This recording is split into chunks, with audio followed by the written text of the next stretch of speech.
Shalom, bien-aimés dans le Seigneur. Que la paix et la grâce de notre Seigneur Jésus-Christ soient votre partage. Il est pratiquement 1 heure passée dans ma montre, l'heure de Kinshasa. Et nous sommes là ce matin pour un message très bref, un message très important. Nous nous sentons promptement poussés par l'Esprit de Dieu de pouvoir communiquer ce message. Et ce message, nous le tirons et nous le communiquons pour de mesures urgentes prises par le président de la République et son gouvernement pour la protection de notre santé et pour éradiquer complètement du sol congolais le coronavirus. Un message que nous avons estimé assez important, et cela comme des leaders, comme des managers, pasteurs, enseignants, docteurs de la parole de Dieu.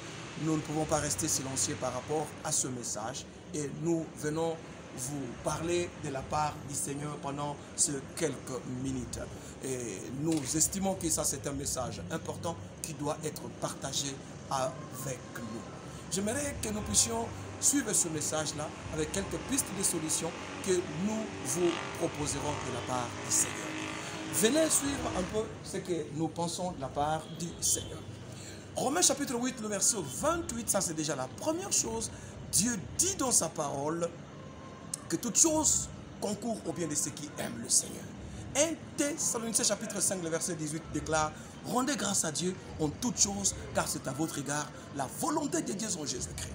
Bien-aimés frères et sœurs chrétiens, où que vous soyez, remerciez le Seigneur. Rendez grâce à Dieu dans cela. Remerciez le Seigneur, remercions-le, célébrons-le, glorifions-le, parce qu'il est le maître des temps et des circonstances.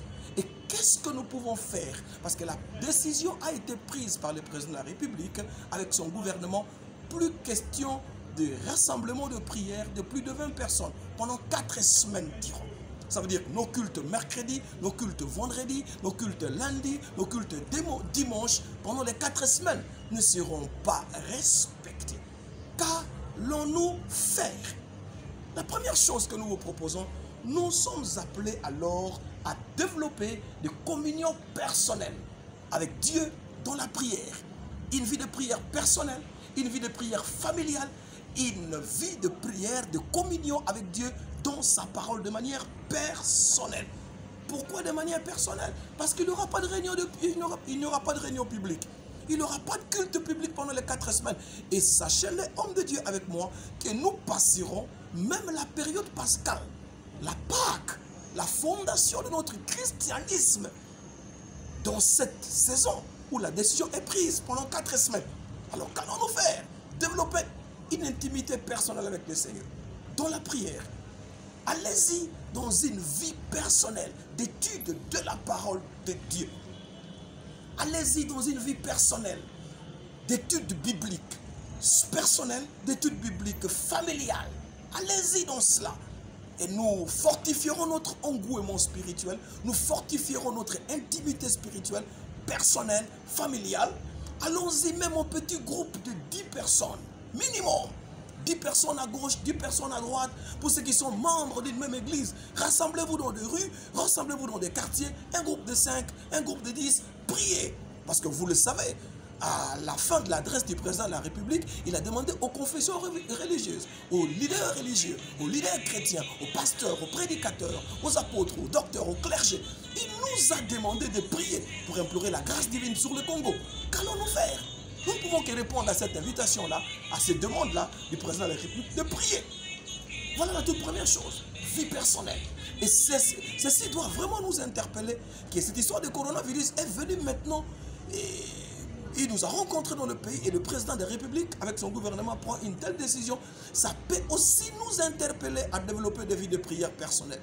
Si jamais vous l'avez pensé le jour passé, alors maintenant, c'est le temps. Parce qu'il est écrit dans Proverbe chapitre 24, le verset 10, que si tu affaiblis au jour de la détresse, ta force n'est que détresse. Les autres versions anglaises spécifiquement disent, si vous affaiblissez le jour de la détresse, votre force est petite. Maintenant, nous sommes au jour de la détresse, un peu comme le mauvais jour, comme l'a dit l'apôtre Paul. Qu'allons-nous faire? Bâtissons-nous les vies personnelles, de communion avec le Seigneur. Allez-y au second lieu, aux études bibliques personnelles. Étudiez la parole de Dieu de manière personnelle. Lisez la Bible au quotidien. Il dit que ce livre de la loi ne s'éloigne pas de votre bouche. Médite-le jour et nuit, afin d'agir fidèlement selon tout ce qui est écrit. C'est alors que tu réussiras. Études bibliques personnelles, études bibliques en petits groupes, études bibliques en famille, études bibliques dans nos maisons. Faisons ces études bibliques-là. Cela peut nous aider pendant ces 4 semaines à renforcer notre intimité avec le Seigneur et à maintenir notre état d'esprit dans la prière. En dehors de ces vies personnelles de la prière, vie personnelle de communion avec le Seigneur, vie personnelle d'étude de la parole de Dieu, saturons alors nos réseaux sociaux. Saturons nos réseaux sociaux avec le message de Christ. Partageons. Il y en a qui peuvent écrire, il y en a qui peuvent faire des vidéos live, il y en a qui peuvent poster des vidéos. Saturons le message christocentrique dans le réseau social. Formez les petits groupes, 10 personnes qui prient de gauche à droite. Formez un groupe WhatsApp. Divulguez vos messages. Postez vos messages, postez vos publications, parlez de Jésus-Christ, encouragez-vous les uns les autres à prier. Saturons l'espace virtuel par la connaissance de Christ. Message à gauche, prédication à droite. Ceux qui peuvent publier en écrivant, écrivez, parlez de Jésus-Christ dans les réseaux sociaux. Et cela nous permettra de pouvoir maîtriser cette saison de 4 semaines où il n'y aura pas de culte public, mais nous serons forts. Vous le savez, on ne nous a pas interdit de prier, mais on a réglementé pendant ces 4 semaines, pas plus question de plus de 20 personnes qui se rassemblent dans un endroit pour prier. Ce sont des rassemblements de plus de 20 personnes qui sont interdits, mais les prières ne sont pas interdites. Ce qui fait que dans les réseaux sociaux, nous n'avons pas la mission de rassembler les gens, mais nous pouvons atteindre les gens là où ils sont, dans leur maison, dans leur bureau, dans leur bus, dans leur domicile, où qu'ils sont. Atteignons-les, allons dans leur maison. Et nous serons disposés pendant une certaine période de vous faire le coaching, des life coaching, pour vous donner des enseignements un peu spécifiques parce que nous sommes dans un temps de crise. Au temps de crise, il faut un management de crise. Au temps de crise, il faut un leadership de crise. Et le leadership de crise et le management de crise, c'est autour de leadership situationnel et autour de leadership contextuel. Dans les temps comme ceci, dans cette saison de crise, quel management adopter? Quelle gestion adopter? Quel leadership adopter? Voilà mes amis. Voilà les quelques 3 pistes que nous vous proposons. Pasteurs, évangélistes, amis, serviteurs de Dieu, attelons-nous à cela. Mais nous ne saurons faire notre conclusion. Nous saurons finir cette adresse sans vous rappeler, selon l'adresse du président de la République, que nous ne pouvons jamais, et alors jamais du tout, oublier notre sens de responsabilité quant à l'hygiène personnelle. Lavez-vous les mains. Évitez les attroupements de gauche à droite. Évitez cela. Et en cas de symptômes, en cas où vous remarquez quelque chose qui ne marche pas dans votre santé, le plus vite possible, faites recours aux hôpitaux. Toutes ont été instruits pour votre prise en charge. Mais simplement que je voudrais terminer mon adresse en vous disant: toute maladie est maladie aux yeux du Seigneur. Qu'il soit Ebola, qu'elle soit Ebola, voulais-je dire, qu'elle soit coronavirus, n'importe quelle maladie, par le meurtrissure de Christ, nous sommes guéris. Alors, peuple de Dieu, soyez sans panique. Ne craignez rien.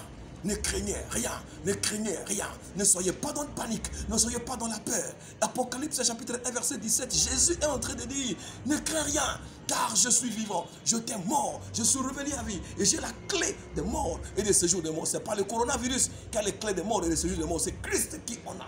N'ayez peur de rien. Marchez votre foi au Seigneur, marchez vos regards fixés sur Christ et nous en avons l'assurance qu'avec Dieu, nous sommes plus que vainqueurs.